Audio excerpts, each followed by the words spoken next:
Hi, Danielle. Hi, everyone. Welcome to Center for Conscious Kids, Conscious Living Podcast. I'm here with Lauren Lee. Hi. And I'm here with Vegan Danielle. Hi. Hi. We're so glad you're here to join us. Today we're going to talk about going vegan. I know. Go ahead. You know, I could say that probably, I don't know, you tell me, Lauren, better than me maybe. 6 months ago, I probably would have been, are you out of your mind? I'm not doing that. Yeah. I like beef. I like, steak. I like all that stuff. I don't know about chicken and stuff, but I like a lot of it. Yeah. And I probably would have felt deprived or like I can't do it or there's no way. But I don't know what happened. I just feel totally ready. And we, today, want to do that as a family. That's awesome. I know. I don't even know how that synchronicity fell together. I think it's her. I think she helped out a lot with that process. Yeah. I think it took us a while. It's okay. There's a time for anybody, you know? Right. It's okay. Right. On our family's journey, I mean, we started with helping my husband and her dad on working with gout. So we worked on alkalinizing our water. Yeah. Getting rid of sugars, right? Well, simple sugars at least. I don't know about the small She doesn't count. She's young. No, not her. It's the other one. Oh. Yeah, getting rid of sugars and maybe a little too much fruit and maybe a little too much grains in our diets. But we certainly have shifted that. And my husband and her dad really does not experience gout anymore. Well, that's amazing. Isn't it? I mean, there's so many health benefits to our ways of changing our lifestyles, not just having a diet. Yeah, thank you for bringing that up because I think that's really important. It's especially when you're talking about veganism, it's not just a diet, and I hate that word. Right. You know what, actually, Travis and Pete, one of our other podcasters, called it a live it. Because veganism, a live it instead of a diet. Right. Oh, you're a living. Living. Yes, it's allowing others to live and, right. It's a healthy choice. And it's a nutritious lifestyle. It is. Rather than. It can be. It usually is, yeah. Yeah. But companies have found ways to make vegan junk food too, so. I know. Oreos. They're vegan. Are they really? Yeah. I didn't know it. Well, I don't think it's really even food, is it? I mean, just because you can eat it, do you call it food? I don't know. Well, margarine isn't even food, right? Right. I mean, you put that out, and the bugs don't eat margarine. So we shouldn't eat what the bugs don't want to eat, I guess. Right.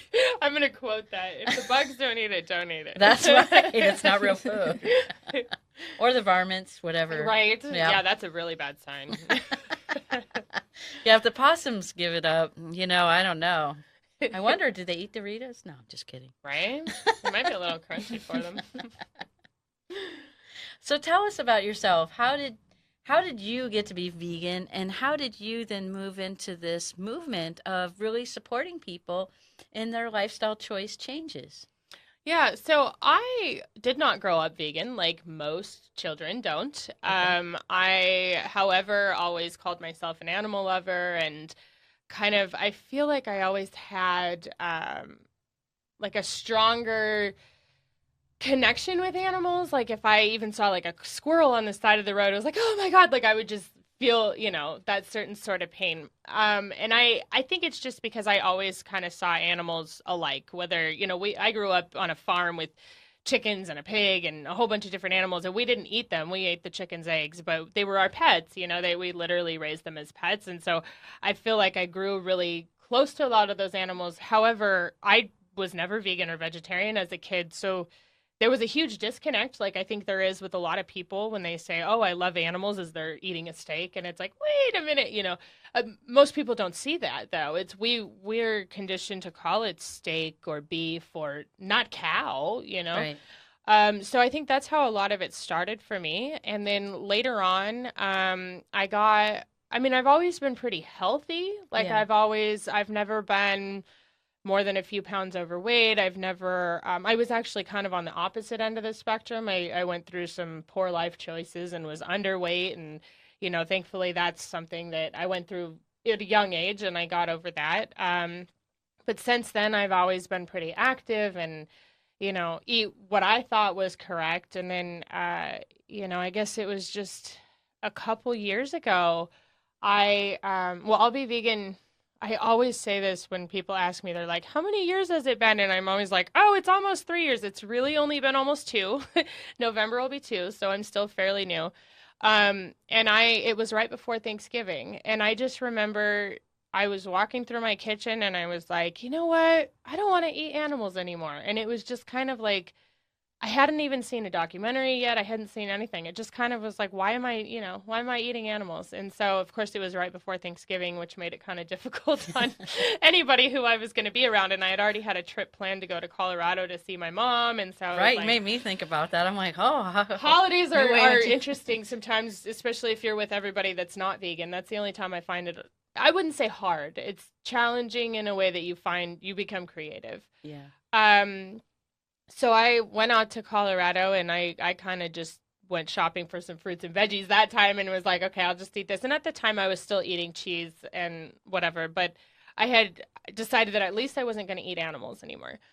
And then I told my husband about it and his first, both of us are pretty active in the gym and his first reaction was, well, I don't know if that's healthy. And I thought, well, I don't know. Let's look up some more. I didn't care. I was like, Right. I'm doing it for the animals. I don't even care if this is bad for me. I'm not hurting them. Right. I think So- Lauren feels the same way. as Yeah, you I do. was like, no more. And so we watched a couple documentaries, and a lot of them were medical based. They were interviewing doctors. There's a really big one called Cowspiracy, where it's a very environmental based movie. They talk about the amount of pollution that animal agriculture causes, which is more than all of the other sources combined, including automobiles, boats, everything. Like there were just so many things that were pointing us into that direction saying it's okay. And so then my husband found some vegan bodybuilders, and that's what got it for him. He was I like, just saw that on Facebook. yeah, there's a bunch of NFL players that just went vegan. I'm so excited because there were a couple before, and a bunch of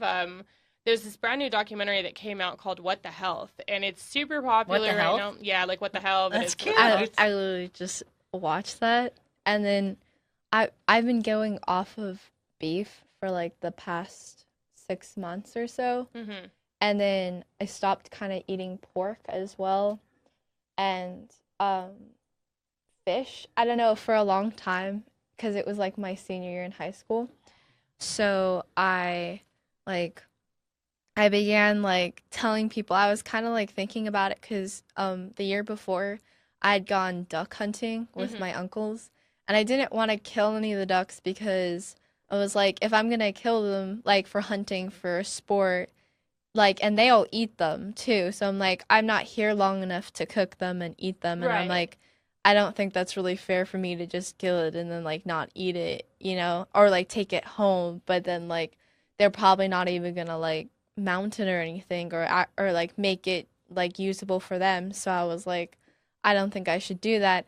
And then I started thinking about it. I'm What'd you like, shoot though? Because it's kind of cute. oh, we had like morning biscuits. And like so instead like my little cousin would throw them and I'd try to shoot it. And so So you shot the biscuit. yeah, so I shot All the biscuit instead. right.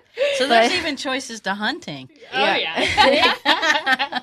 But it was more of like I started realizing too, I was like, if I can't kill an animal, like, cause there's like a bunch of people who are always like, oh, like I'm order chickens, and then I see them like playing with chickens like at a fair or something, Yeah. and I'm like, and Wait I a minute. yeah, and I'm like, I don't know, like, could you like right now, like if I gave you this chicken, you're really hungry, like, would you kill it? And they'd be Right. like, oh no, oh God no, and I'd be like, well then like what's the point of paying someone to do it for you? Thank you. And that's an And- amazing point. Yeah, so I always started saying that to people. They're like, why did you stop eating beef? And I was like, because I can't kill a cow. And then everyone's like, oh, no, I think you could kill a cow. I'm like, I think if Oh I yeah, was. no. You No. look No. into their eyes, it's like That's dog's not eyes, happening. No. No. Wow. Yeah. Made me cry right here. Yeah, so I was like, I don't think so. Like, I've caught fish and I've killed fish. So I was like, I can do that. Like, yeah, fishing's a little bit you easier, know, but- and like I know, so that's kind of where I started.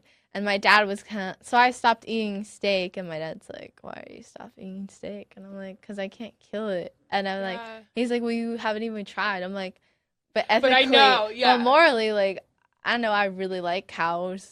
I think they're super cute. And at like Davis, where I'm going, like, there's cows all over the place, and I'm Mm-hmm. like, no, I'm not gonna eat What's the that. difference between that and a dog? Exactly. Yeah, that's how Yeah. I feel. Right. And then, and then my boyfriend actually showed me What the Health, and I was like, I was kind of against it because sometimes I see food documentaries and they're super, super biased, Yeah. are like very like one-sided, and like I don't like watching that because I'm like, you have good points, but like you don't make it, like you don't try to make it full circle. Right. And You're only like this taking one one side. actually was pretty good. The first one I ever saw was Food Inc. Oh, And yeah. I was like, oh yeah, never again fast food ever again.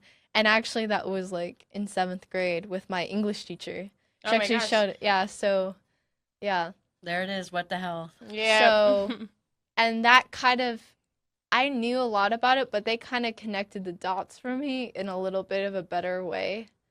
And I thought it was, because Actually, I always knew that a lot of the policy and lobbyists, they pretty much put money into yeah. big corporations and into This marketing. round circle, yeah. Yeah. And then the prescription companies and everything's connected. Exactly. Yeah. Why you did a great job in really illustrating it to me, and I'm like, I'm not watching that movie, Food Inc. I already That's know. I already, nothing compared to some of them, too. really? Wow. No. But she was so amazing in the grocery store. So we're in a regular grocery store, and she said, what do we need? And I said, well, we need some bacon. I'm like, okay. So she goes, Mom, I want you to, so with my energy healing skills, I want you to tune into the energy of the bacon Yeah. and see if any of those pigs were treated well.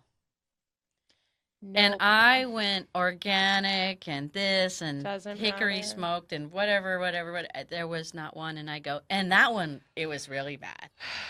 And it turned me off so much. And I'm like, I get it. Like you helped me connect to what that meant to it not being okay. Yeah. And us as humans not being, because of all sorts of things that Food Inc. and all the others, that the money, the economics, the government, everything, but that really we're not being good stewards Right. to these To animals. the, I mean, they're another being that wants to live. And like, this was my thing. The government or whatever other companies are going to slap on labels that, the free range and farm raised and, all these things organic, all these things that like make it sound better. Yeah. And the thing is, like, I mean, they talked about it a little bit in What the Health, but like the specifications for something that's free range versus not are not much better. You're still in a cage eating crap off the floor. You're still being kicked and beaten. And you know what I mean? It's like there Yeah. is no, and even if they lived happy lives, it's like there's no proper way to murder something that wants to live. And Right. so that was the kind of connection that I made that was like, it's wrong, murdering a human like is how wrong. to then process how, those animals to feed humans. It has been documented all over the world about being rather inhumane. It's very inhumane. It's And- terrible. Yeah. It's And that those animals then, talking from an energetic standpoint, those animals then feel that Yeah. fear or that whatever way they that hold it. and they hold it in their meat. Yeah. And then we end up swallowing, chewing, and digesting that meat, and it's uncomfortable, and it's another source of fear, and it's Mhm. another source of scared, and I don't have a right to live, and I'm not good enough, and I can't be here, and Yeah. all of those feelings we actually ingest from the energy of that meat. Yeah, and it's something like I just want to give you like a short little story. This was one of the biggest reasons in some of the documentaries and research that I did that really affected me, because most people's biggest thing when they talk about going vegan is they say, I could never give up cheese. It's the biggest thing I hear from people. And there's a Wow. couple of reasons for that. I don't want to get too much into it now, but Yeah. one of the biggest things is that there's something inside the cheese called casomorphine, which is Yes. produced by the mom cows to keep the little cows, the calves, on the mom's breast so that they are able to get the nutrients. Now, those casomorphines act the same way on our brains Yes. as real morphine. It's just a much smaller dose. Right. So there is a true addiction We get associated addicted with to dairy. it. Yes. And then Wheat cheese. has one like that too, called Yeah, gluteomorphins. exactly. Yeah. And so with cheese, it's literally a condensed version of milk. So all those hormones, everything that's going on gets condensed into this block of cheese, and people literally get addicted to it. Yeah. Now, aside from that, like when you were talking about, like, I'm really glad that you brought up the whole energy thing and transferring things, because that I'm not pushy with veganism at all. I Yeah. try to do activism on a different level, like showing people how to eat right. And if they approach me, I'm an open book. And that was exactly what I thought with you when you did a podcast a few podcasts ago about the water healing and the energy. And that was that's I remember thinking is like, she's on the right track. You know what I mean? Like, you already had that belief in your mind that cells carry these certain energies. Mm-hmm. And so I was like, okay, maybe she can see more, you know? Right. Right. And here we are saying more about that. And it's really true. And I think what's really interesting, because we were just talking before the podcast about we're going to go vegan and we're going to go pescatarian. And I think what's very elemental about you talk about fish and catching a fish. So the way to process a fish, if you catch one at a time, all the other fishes in the sea aren't seeing that one being processed. I don't know. My brother's really good at processing fish. I'm not so good at it. I don't like that killing aspect either. But other fish aren't experiencing that fish screaming or whatever other. I mean, seriously though, right? Yeah. So it's not undergoing this whole fear process in the process of, giving us nutrients or food and providing another level of food to another level of a being on this planet. And that fish isn't being terrorized before it gets processed for food consumption. It's on high alert. And overwhelmed and full of fear. Same with shrimp or mollusks or different things. That I think I still kind of want to eat every once in a while is some seafood. And that's okay. But I mean, it's not the same energetic process as what we do. And when we do seafood, even the farming of seafood is taken to a whole nother level of agricultural. Environmentally, environmentally better. That's not totally there yet, but it's certainly more innovative than maybe on our farmland. No, not really? I wouldn't say so. Share with us. Because, like, the problem with fishing is, like, a lot of scientists use, like, sonar and satellite to track the population of fish. Like, you can actually track the population of many animals through satellite or sonar or different technologies like that. Right. But when, like, what's the show with, like, the Alaskan crab? I forget the name. I forget what it's called now. Yeah. But the crabbing show. It's like when the crabs, when they are like fertilized, like they're mating and they have mating season, and the eggs are hatched or however crabs reproduce, and they give them that time. So it's like usually during the spring or the summer, or the gestating, determining like what type of crab it is and which one they're fishing for. It's like you don't know how many of them are gonna survive and reproduce later on. Right. So it's like in America, like a lot of first world countries, like fishing is regulated very well because they need limited. They need to have the supply and demand to make the market the way it is. Yeah. Some people mess with it, and that's why some fish are overfished in certain areas. And going extinct. And stuff like that. And then there's also many activists and lobbyists and all that stuff. Right. But in third world countries or other countries where fishing regulations is the last on their mind, when food and income and poverty and everything else or violence is at the forefront, fishing regulations is like not available. It's not there. So if you really no one really knows what's going on in the other oceans or other oceans that aren't being regulated or have a lot of different countries in them. Yeah. Because all the laws are different, right? So pretty much, like, you don't know. A lot of people are, like, overfishing. Some species that are going extinct are still being fished. because many people don't care or they It's don't worth see it. more when it's going When extinct too. exactly, Yeah. it's seen as a specialty. Yeah, You know, it's just like with rhinos and their tusks and ivory. and the And I sharks know and the Yeah, the UN, sharks are Shark fin. sharks, and the UN, I believe, just did an ivory where they got a bunch of museums like ivory carvings, and they all threw them down a um, dumpster, like obliterated them to no longer prize ivory in museums It's good. and stuff like that. But it's like even though fishing is more regulated in the U.S., or it's not it's not all over the world, No. and I don't know, I feel like that's almost like an idealistic thing when Americans and other countries with a lot more resources, and you have like almost a moral obligation because you already know. yeah. Most countries, you fish, your family fishes to feed itself. Yeah. You fish to feed your company. Right. You're not going to really think about what's happening. The fish to feed the whole state. Yeah. Yeah. Yeah.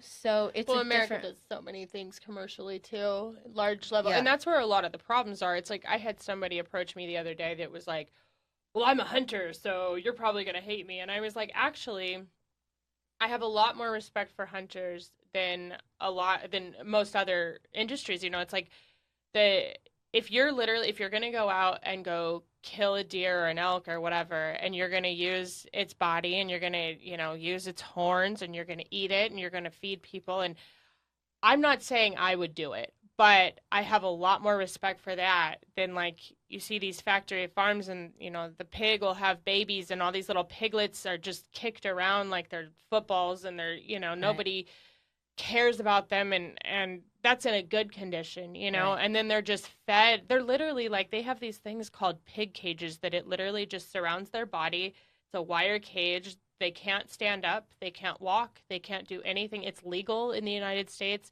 Wow. They come by, throw some food at them, they might catch it, they might not, and they're basically grow up their entire lives on their side, and they're given massive amounts of hormones to grow faster and then antibiotics because they're in such filthy conditions, and those are other things that we ingest too. Yes. Like, some of the impurities that they're fed yeah. to be able to continue that livestock growth. Yeah. Yeah. And then a lot of humans, we end up with things like MRSA where it's like, there's an antibiotic resistance because of all the antibiotics in the meat and the dairy, especially. Yeah. Like it's pretty crazy. And then just the amount of hormones, like people say, well, I drink organic milk or something. It's like, well, the amount of hormones that are in any mammal, whether it's you or a cow or whatever, a me, and it's like if that mammal is breastfeeding, the hormone levels are rising, and those hormones are going into the milk naturally. Like they're natural hormones, but they're natural hormones for a growing calf. A calf to grow to 400 pounds. Right. Not for you and I, a quarter of that, or, So it's like. And we're already grown and we're not a baby.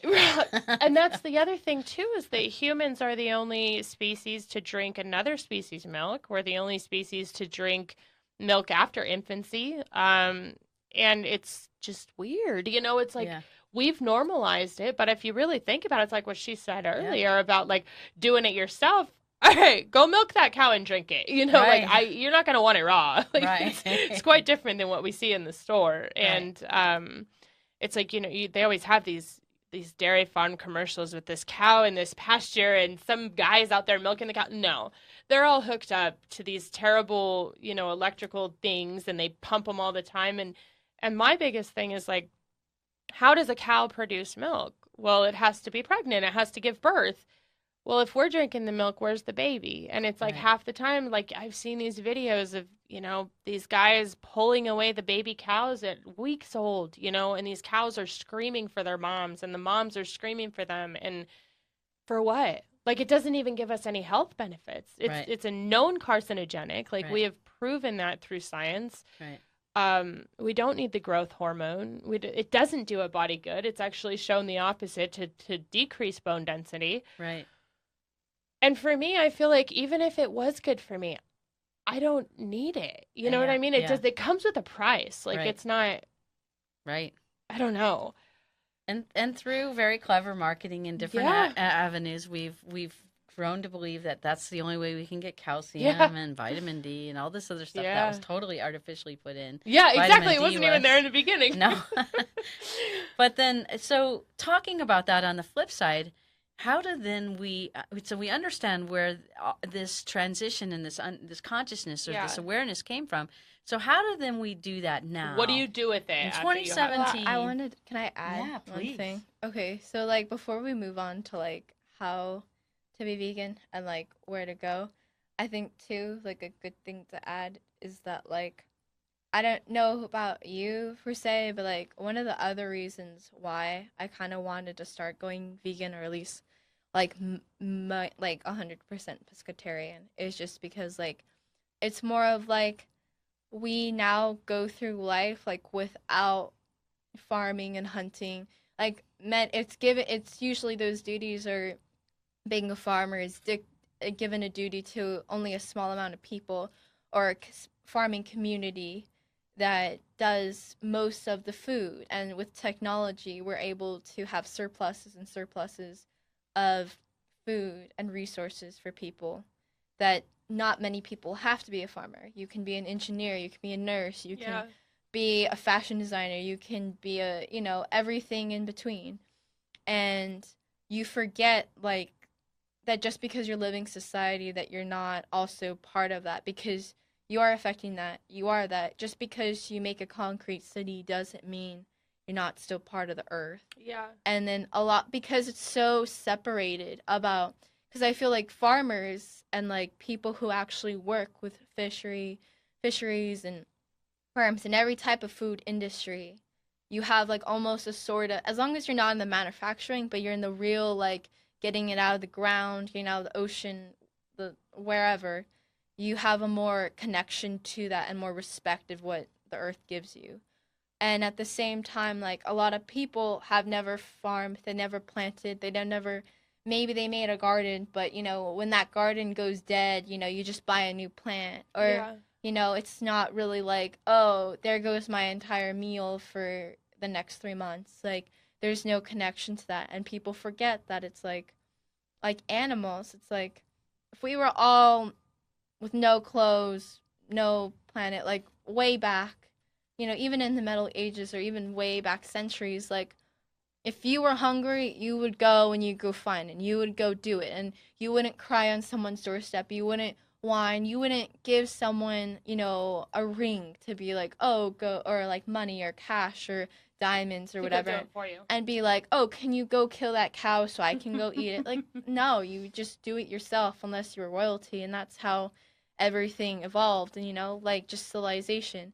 And I feel like people forget that like humans, animals, no matter where we put it, like, and how cute they are, how exotic they are, they're all at the same level. Exactly. And when people put, oh, cows, pigs, chickens Goats, chicken, yeah. are less than dogs, when for some people they're the same thing. They It's are. kind of like, it doesn't make sense. We've It's been not conditioned fair. to believe that they're different, and the thing is, it's like pigs are actually one of the smartest mammals there are out there. It's like they're Yeah, and there are same- many countries that give really tremendous homage to Yeah. the different animals yeah. that Like India us for Americans cows. don't. Yes, For Yeah. cows, Yeah. I mean, pigs we and make state- monkeys and I elephants. think it's and- funny that we make state fishes, state birds, state mammals, and if you hunt them, if you kill them on accident or on purpose, You're fine. you're fined. You're almost arrested. If you kill a bald eagle, Right. you're arrested. You're going to jail for a while. But if you shoot down a duck, if you if you run over a like bird or some animal, you're like, oh, there's no it's not a punishment. big deal. Yeah. It's kind of funny just thinking about it of I how know. just because if a bunch of people can sense on the fact that something's labeled or inferior. Right. I mean, you can Exactly. say that about a lot of things. So But- you're sharing with us that level of connection. We in higher societies or city societies, we have lost connection with our food and where it comes from Mm-hmm. and what And it what meant. it means to you. Yeah. Let If it you- mean something if- to you. If you are gonna kill something, like anyone would say, if someone was trying to hurt you or try to attack you, you would defend yourself because Right. the natural instinct. If you are going to go out and you're going to go hunt to feed and sustain yourself as a human being, a creature that's going to live, thrive, and then procreate, then you're then that's then that almost has like a moral, live, soul, moral ethic way of going about it, rather than being like, oh, I'm gonna make a $10 billion industry slaughtering random animals, not knowing what I'm doing to the earth or to people, Not caring. not caring. Right. Yeah. You know? I think, and okay, here's a thing that I kind of wanted to bring up when you were talking about that too, is that a lot of people, they're convinced enough to say, okay, why would I want to go vegan? If you're not convinced enough, I highly recommend checking out a couple of these documentaries. They're really a lot of stuff jam packed into one. But the next step is how, you know. Right. So a lot of people, for me, it wasn't that hard. My typical lunch meal was it would be brown rice, bunch of sauteed veggies, some chicken. I'd take it to lunch with me, and for breakfast it would usually be oatmeal with some fruit or something. So converting those into vegan meals were super easy. It was like the breakfast, I switched out the milk with almond-based milk or something. I do a little bit of soy here and there, but I don't do like a heavy soy diet. And then for lunch, it was like, we'll just take out the chicken and put more veggies, or maybe try tofu, or maybe try, I don't know, there's so many different options that are out there now. Like tempeh is, more of a meat or a wheat-based protein. And so we'll try those kind of different things. And then for dinner, it was just kind of experimenting and buying a lot of cookbooks. And for me, I think the biggest thing that helped me was the only social media I really do is Instagram. I'm on Facebook, but I don't really go on there at all.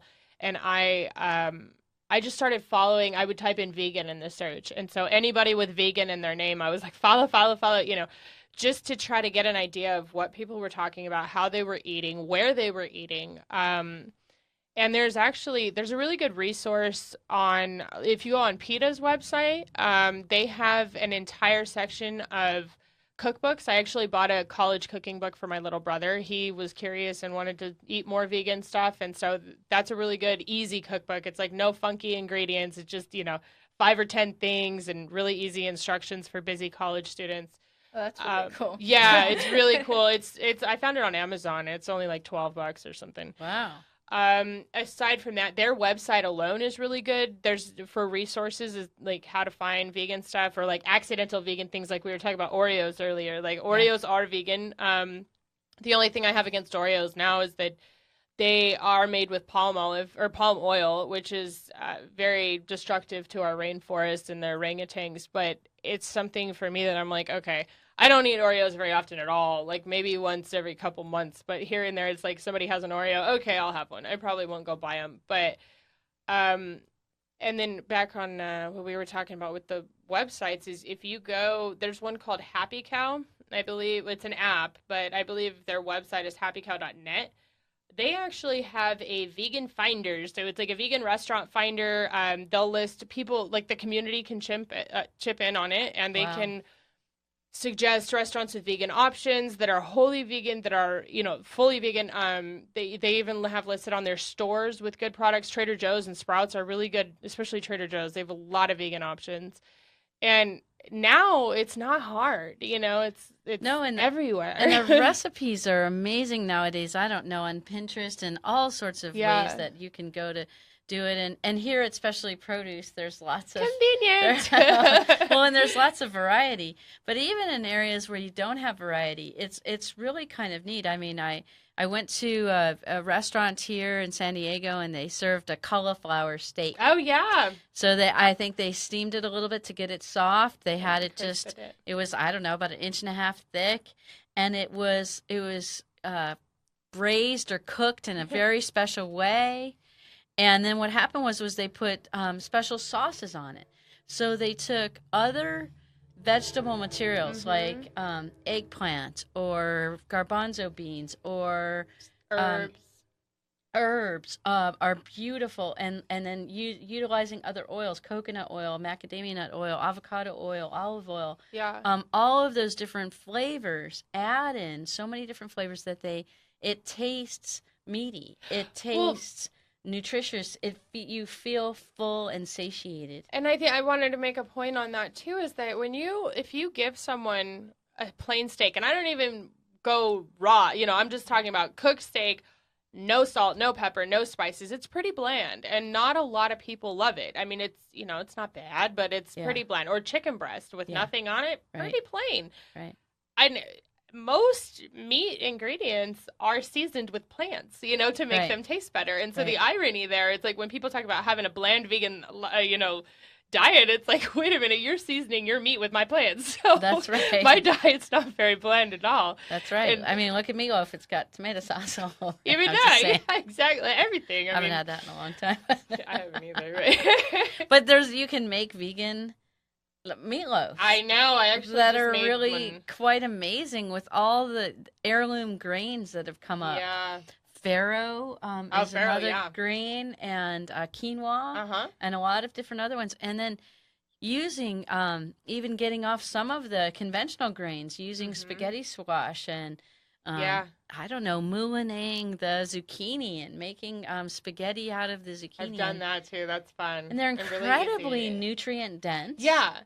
And water and fiber and And everything else. bioavailable in that you really don't need as much food as you think you do, No. because it's so nutrient dense. So okay, that's on that standpoint, yes. Like, because you're getting so many more nutrients from the plants, it's like you can drink one smoothie in the morning, and as long as you have a good array of different choices, Right. yeah, that's all the nutrients you need from the day, especially vitamin C usually when you're Right. having berries and spinach and stuff. However, with more of a plant-based diet, you are going to get hungry more often, at least in the beginning. Okay.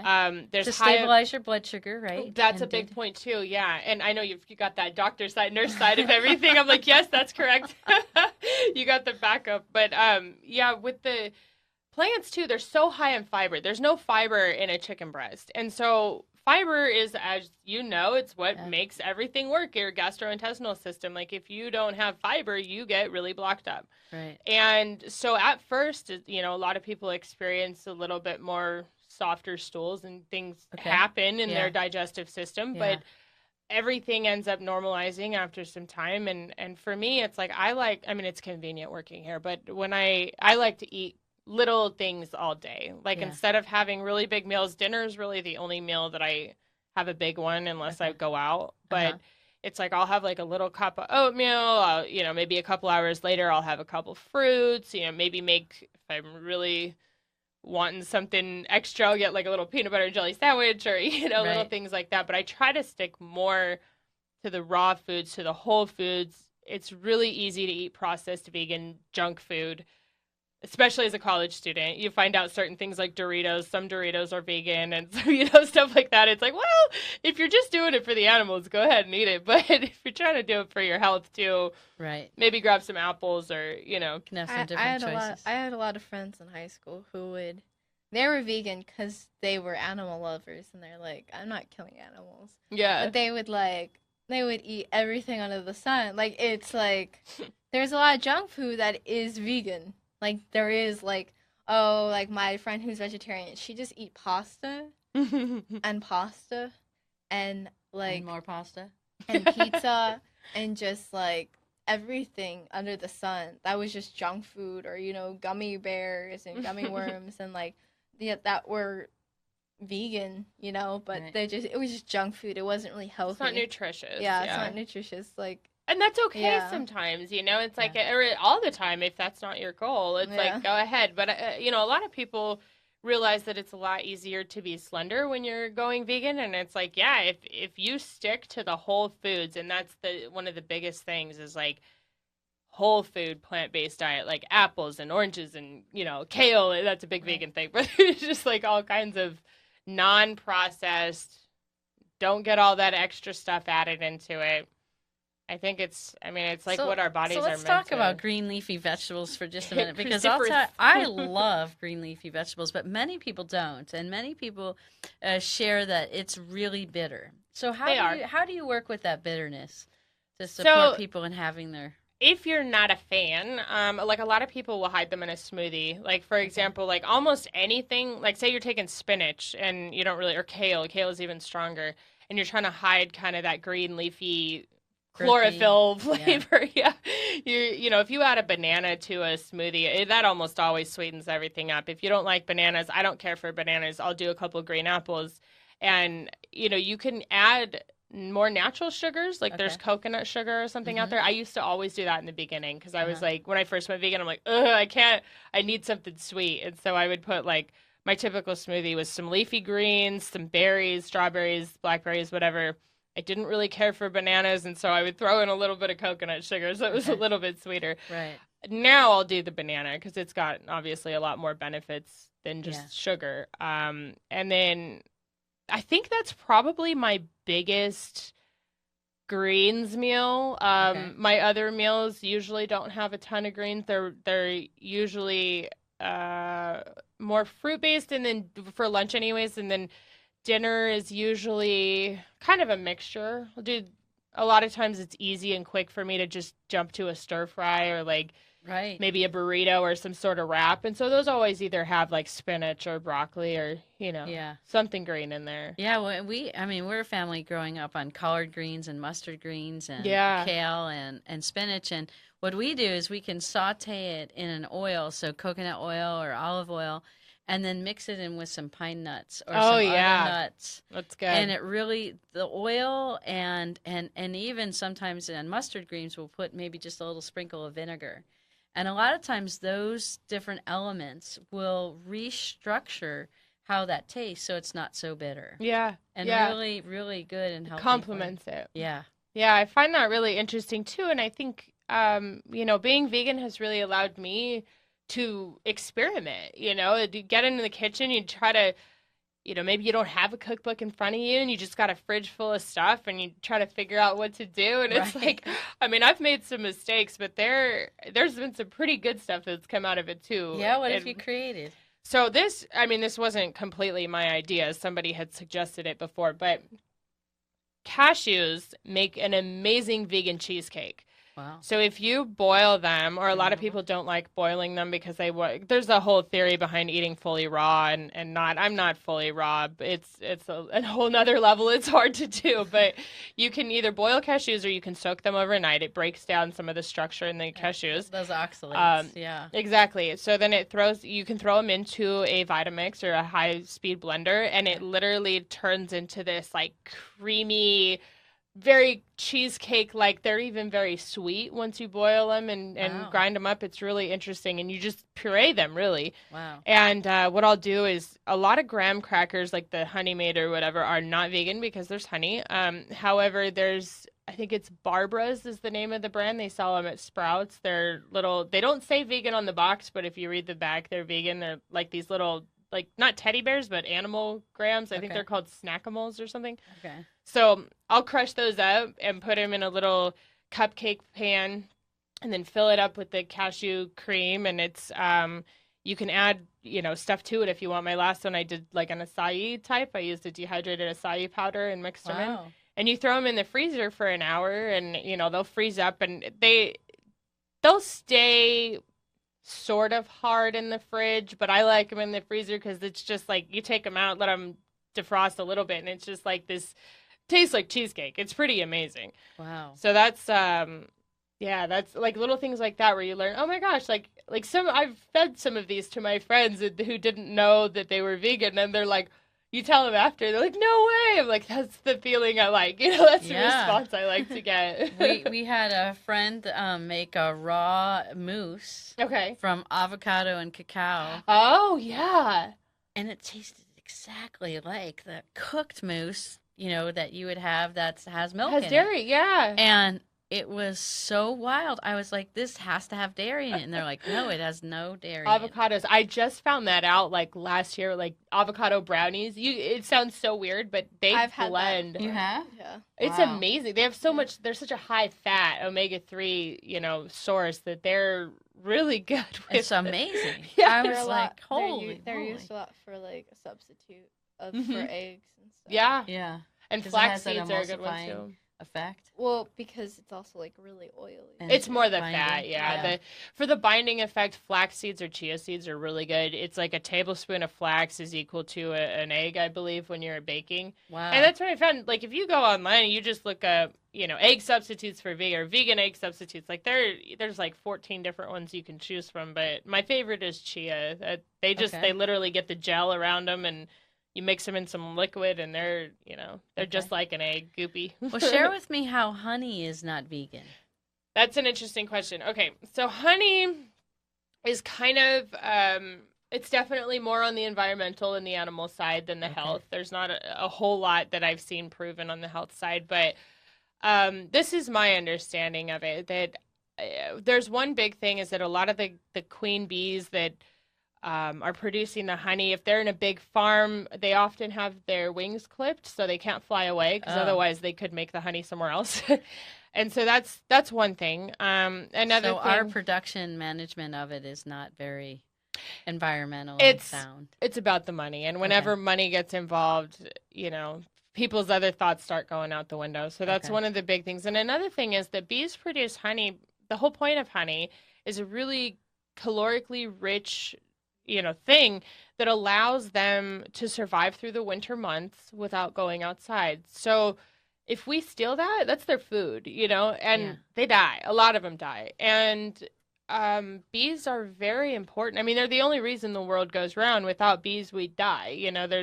There's no pollination. And because we've built these mass structures, roads and buildings and all these things, it's not easy for other animals. Like a squirrel's not going to carry pollen to another plant across the road. It'll die, And Yeah. so bees are our most important source of pollination now. And so without the bees, we literally have nothing.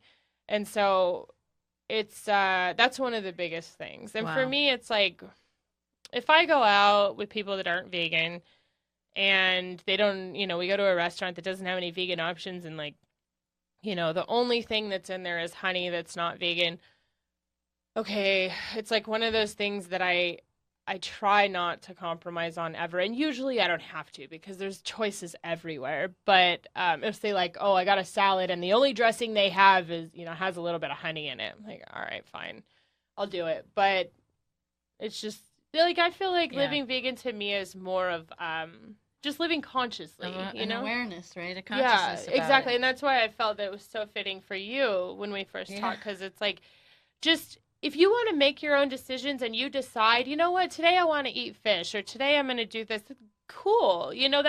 That's your decision. But how I feel is just like, think about where that fish came from. You know what I mean? What happened before it got to your plate? Is it really necessary you eat it? Maybe it's not. Maybe you just want it because you feel like it. But Yeah. make more conscious choices. Like you were saying, It's like that it's almost connection. it's almost like it's like how they say a lot of obesity or a lot of people becoming obese or becoming fat or being overweight is mainly because of aimless eating. Mm-hmm. And because like it's in front of you, you can have it. Like it's like you know what I mean.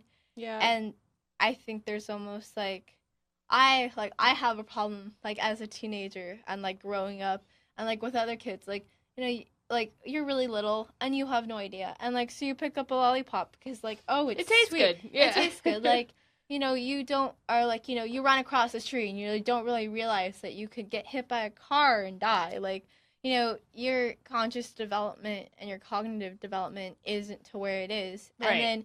And you see your parents like drinking Coca-Cola or like drinking sodas or just like random junk food, or they're like, oh, this is my It's my choice. or it's almost like it's like it's a hard day after work, so I'll drink alcohol or I'll Have a I've worked hard, so I deserve this. Yeah. And they almost like put like junk food or sweets or like bad food on a pedestal because they know it's not good for them, but it makes them Satisfies something. yeah. Yeah. Exactly. So it's almost like when you're younger and you have that, like especially like around kids, like they don't understand what that means until they're obviously older. But when they're younger, like they're just aimlessly eating it because they're like, oh, mommy and daddy have it all like all the time. Right. Like I should have it. It tastes good, And it's almost like a conditioning of where it's like. Mhm. You It's a don't, reward system yeah, in a and way, and you're not thinking about it though. And emotional eating, and you're mm-hmm. not conscious of why you're having that. Yeah, Yeah, or like you're not hungry when you're eating those things. You're Right. satisfying something. yeah, Right. and it's more about like I think it's really important, especially when marketing. Like I always it's funny because I always bring up with my friends. I'm like, do you know how many times that one commercial came up? During You know? a certain show, You yeah, know, if right? you ever like if you ever think about it, like if you ever turn your back to a TV and you hear the same, like count how many times that commercial comes up. Yep. And it's like conditioning to Yeah, almost like programming. what's the most readily available is like these big food, Grab and fast go. food, grab and go right in front of you, and it's almost like aimless thinking and it's absent mind thinking of like, oh, this is the most obvious one. Yeah. Like, and I feel like every day like people are becoming more aware of like what they're eating and be like, oh yeah, like maybe I shouldn't eat this slice of pizza when there's obviously something better for me. Well, And I don't know, it's just kind of like I feel like when people are eating, you have breakfast, you have lunch, you have dinner, and that's what gathers people together. It's a social setting, it's a communal thing. And almost at the same time, it's like for other countries, it's at different times. Like, for other countries, like their biggest meal is their breakfast. And I know the choices that you make, like if people aren't consciously aware of how they're getting it, where it's coming from, right. and It's just easy and yeah, convenient. and if you really need it or not.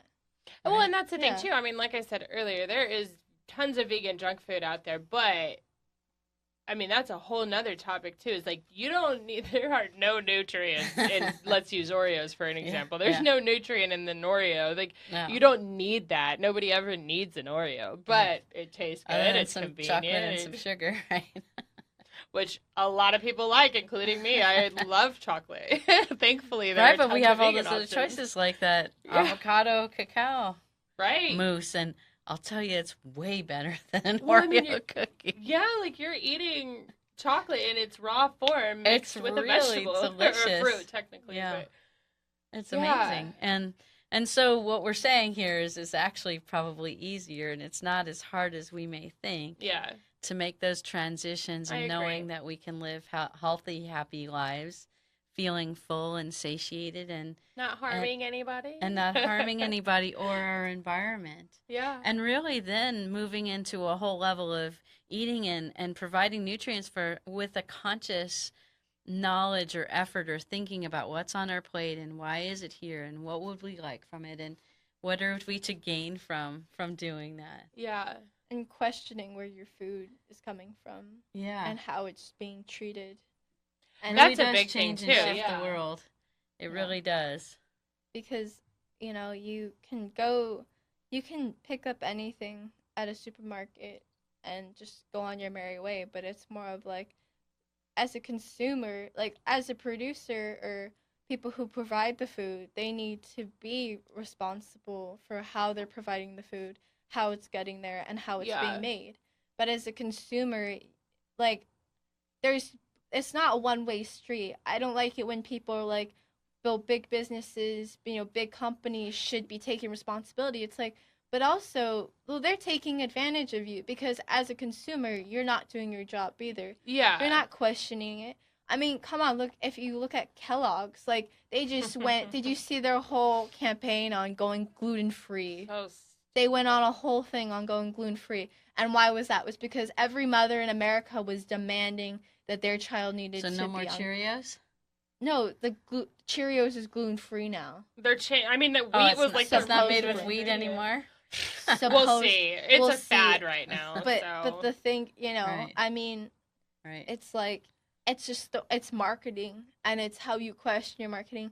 My statistics teacher and my government teachers always told me, it's like, whatever you're given, regardless of how it's coming in, you have to question it and do your own research. Yeah. Like, people hearing this podcast will question it, and they'll Go do look their, it up. and Yeah. they need to go do their own research. Yeah, I challenge You know. people to do that all the time. Yeah. Like a couple documentaries I always tell people to look at is Forks Over Knives, What the Health. Those are both really focused on the health side of things.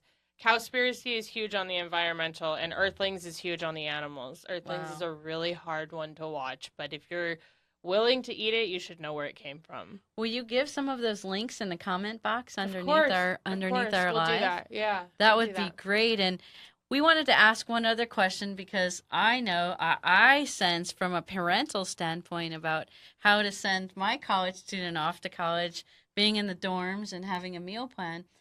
What would be your suggestions, Danielle, about eating vegan inside a college campus and a dormitory situation? Like eating at a cafeteria, Yeah, or eating at a bringing. cafeteria and then also on the weekends So I and have a farmer's market, which is kind of nice. Yeah, that's convenient. So That can I- get expensive, but that's convenient. Yeah. My biggest thing is like, okay, so I would always suggest to people to pack lunches. You know, it's really easy to pack some veggies and some rice, some sort of grain. That's usually what I do. I also would suggest keeping some sort of protein bars on hand, like in a case that maybe you're gonna go, you're gonna go to a restaurant or you're gonna go somewhere and you're like, oh my God, I might not have as many options. Cliff bars are always vegan. I think it's I what is thought it? Cliff Bars had palm oil in it. That's a thing. Palm oil is technically considered vegan because it's not a product of an animal. However, Yeah. it is harmful to the environment. Yeah, Some of yeah. them do. I don't think all of them do. Yeah. Lara Bar is a good one though. Those don't have any palm oil. yeah, and there's lots of. of others. We had a chef Yeah. on that Kate Vaughn is making hers. That's all I vegan, make which is vegan amazing. banana bars. Oh yeah. Yeah. There you go. Right. Yeah, so I think just being prepared, keeping snacks on you, kind of, I don't know. He's my next podcaster. Awesome. Just everything, having things on you that make it convenient, asking questions. That you can go to places like Chipotle. Chipotle is really easy to be vegan. You just get the tofu instead of the meat or all veggies. Most places have options, and thankfully most places now know what the word vegan means. Wow. Tell them you don't, and you tell them you have a dairy allergy, because otherwise a lot of people are like, whatever. Like, no, if the second you say allergy, they're like, okay. We'll make sure you don't get those ingredients. Yeah, exactly. Yeah, it's more of an obligation at that point, not just crazy Well, we vegans. just wanted to thank you, ladies, Yeah, for thank being here with you. us today Yeah. and sharing all of this insight for everyone to really know that there are more options There are. than we may believe or think we have. In fact, this guy sitting right here, he has a vegan cookie line Wow. called Rickaroons. Wow. Yeah, so you should. Those are good All right, snacks. so we're gonna tune into Danielle podcast here Well, as thank well as you. Brooks here, and tune into her podcast series called Vegan Danielle. Yeah, that's me. Yeah. Well, thank you so much for having me today. It was Oh, a it's great time. amazing. Thank you. Thank All you. right. Thanks, Lauren, for coming. Yeah, thank you.